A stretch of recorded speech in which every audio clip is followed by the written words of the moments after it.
الرحمن الرحيم الحمد لله رب العالمين إلهي بمهات اسكالي إنسيي عافمادك إيا نبدا إيا برواقض إيا دقالهaba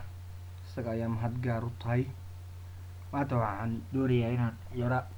dul marno amaan in yaro aan preparing on diyaariyey oo ah conversation wada sheekaysiga kaasoo aan isiri dee maskaxdaada bal isku yara daya inaad maanta conversation ummadda walaalaha wax ka faa'iidaan aad yara samayso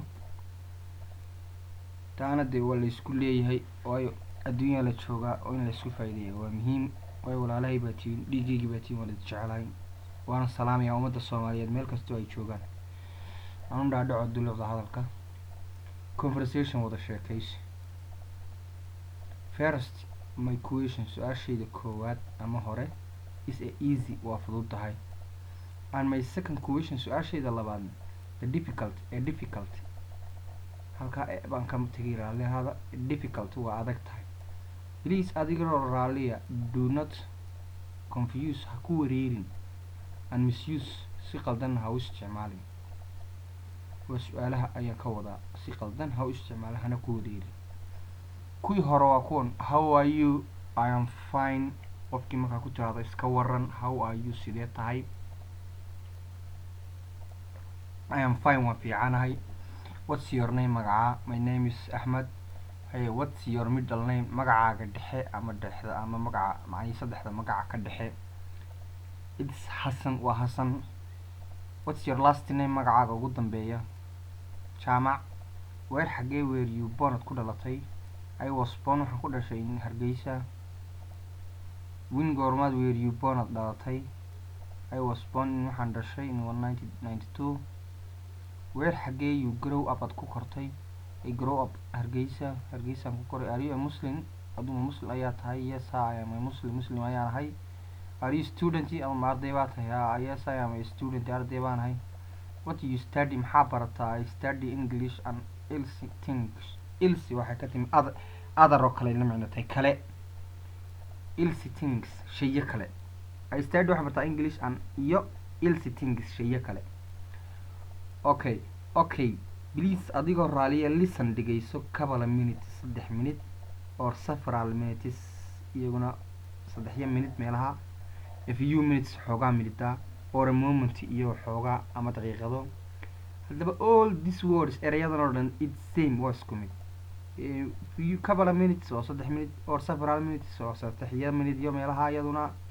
ama xoogaa minita or few minutes iyo noo xoogaa minita or moment ina waa daqiiqado ama moments daqiiqado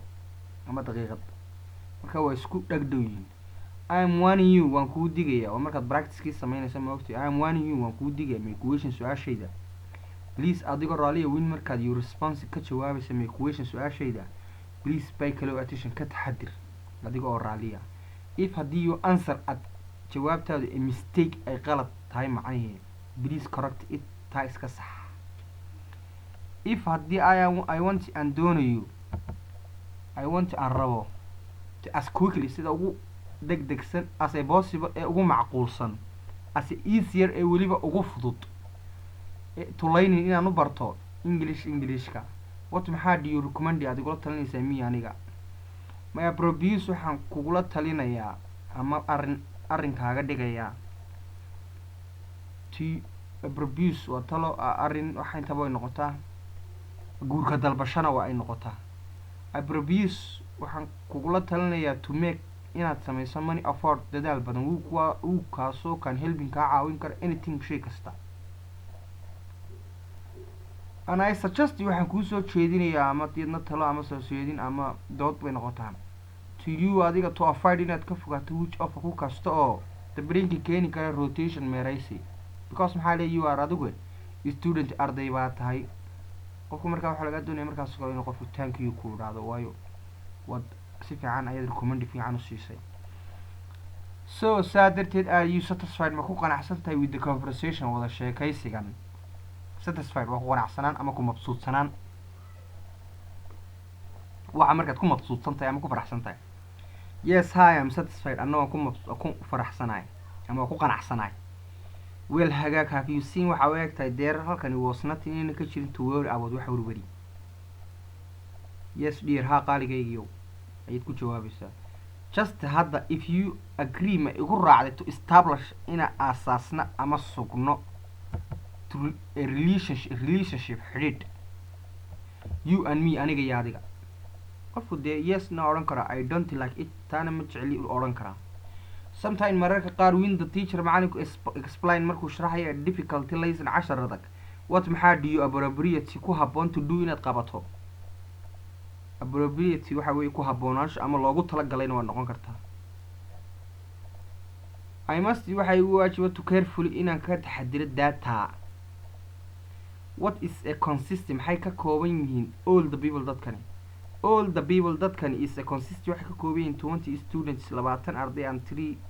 teachers iyo 3 macallin what you are interested maxaad adigu xiisaysaa I am interested waxaan xiisayaa to stay inaan iska joogo bed sariirta with it doing anoo waxba qabanayn with it doing nothing anigu waxba qabanayn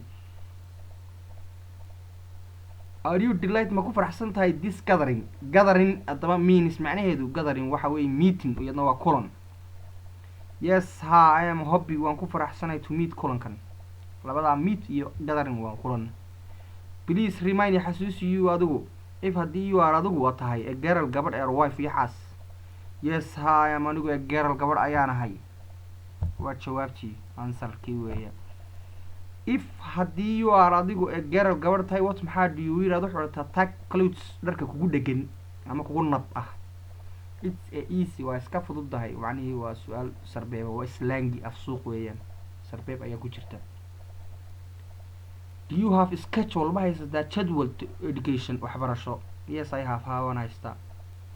could you tell me ma ii sheegi kartaa about previous history taariikhdaadii hore ama sheekadii hore ama sheekadaadii hore I cannot tell you kuma sheegi karo you adiga because maxaa yeelay this is secret waa sir tani waaba sir bayba tiriba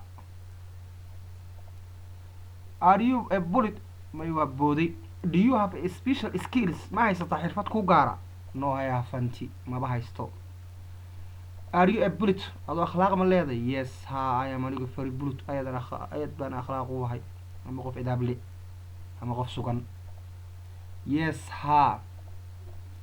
I need waan u baahanay dad taasoo kale waan u baahanay buu kuleey ku jawaabaya as sidii I was looking aan u raadinay for a best girl gaban wanaagsan I am a tired waan daalay I am very sorry aad ayaan uga xumahay ayay ku jawaabtay because waa daba ku soo celiyay it was said waxa hore loo yiri your visibility muuqaalkaagu is your responsibility waa mas'uuliyadaada macnaheedu qofba siduu u dhaqmo ayuu macnaheedu mas'uul yahay visibility waa muuqaal responsibility waa mas'uuliyad what's maxaa is your favorite subject macnaheedu maadadaad ka heshaa waa maxay it's a Englishka ayay tiri I'm apologize waa ku tacsiyadaynaya ama waan ka raali gelinayaa you adiga because maxaa yeelay your face wajigaagu simis wuxuu eegyahay someone qof afraid cabsaday thank you my subscribe video